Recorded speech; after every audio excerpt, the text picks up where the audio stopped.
King went to hospital. The palace say it's not a drama, it's a mere bump in the road. Is the King going to hospital for treatment for his side effects for his cancer treatment? Is that a drama? I think obviously anything to do with the King's health is of interest. I think when we see him in Italy next week, that will be quite crucial. That when we see that if he's in reasonable health, if he's well enough to do that trip, I don't think we've got too much to worry about at the moment. But obviously he's having this ongoing treatment.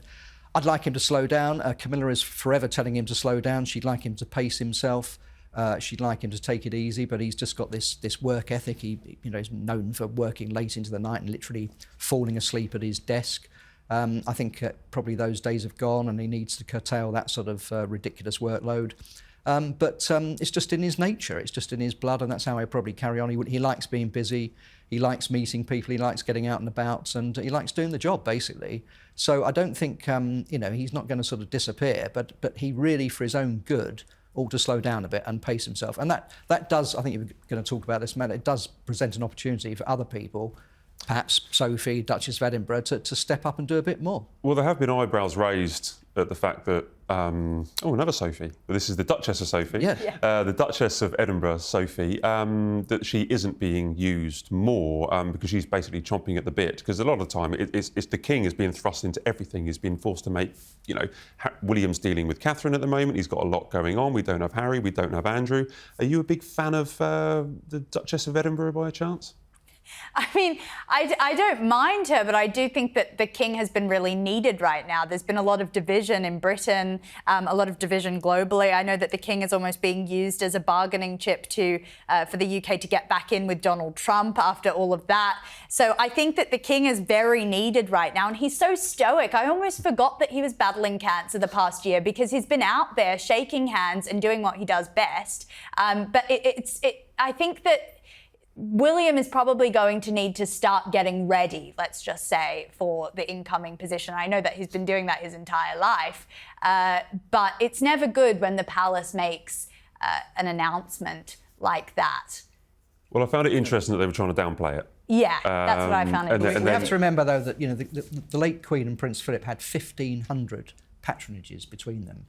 Now, they do things differently these days.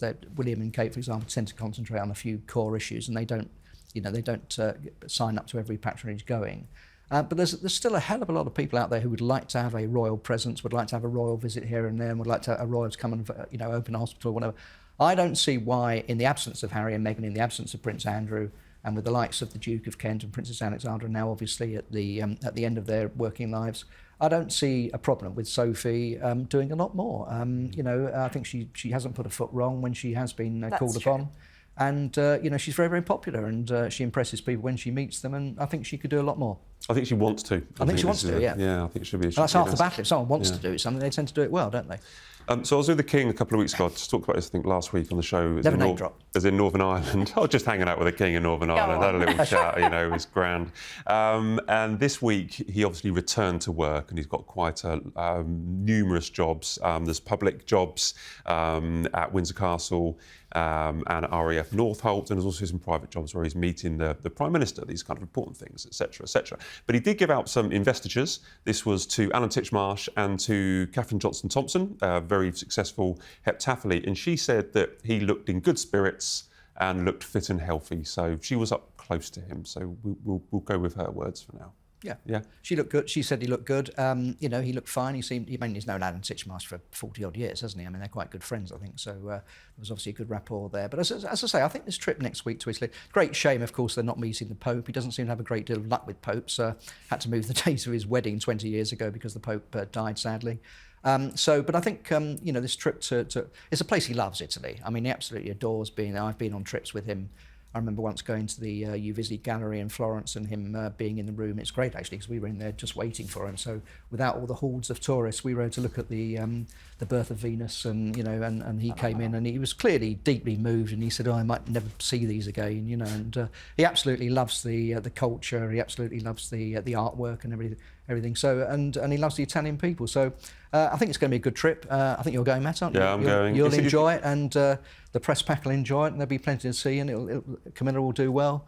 And you'll see close up how he is. But if he's well enough to go on this trip, I think that bodes well. It's also their wedding anniversary, their 20th wedding anniversary next week in the middle of this trip. And I've looked at the itinerary. It's all, he's doing a speech at the Senate. I think he's meeting the President or the Prime Minister. He's got like a state banquet. His whole day is just packed full of work. Doesn't stop. No. Poor old Camilla. She just wants to celebrate her 20th wedding anniversary. I'm taking you to Rome, dear, but we're working all day. Work trip. Yeah.